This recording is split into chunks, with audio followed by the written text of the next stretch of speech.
Now, the other way in which you can gain emailing is one that pretty well everyone has access to it through Google. I'm sure you probably have a Gmail account. If not, you can get them set up pretty well immediately for free. It's easy enough. And so you can actually set up your Gmail account. You click this add authorization.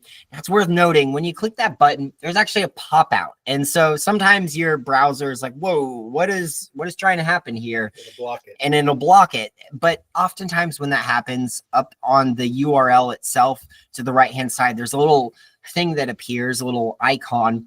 Click that, it'll let you pop it out. And then you just select which email account, you add your password, and you basically say, Sam is okay to have this. Now, we're not saving your login information and we're not using it in any way. It's just allowing us to talk to Google so that we can send those emails on your behalf. From here, you can choose, do I want to make SendGrid or do I want to make Gmail my default that it gets sent through? It benefits to either of them. It's just what you prefer. And the really nice thing is you can actually add multiple emails to this one.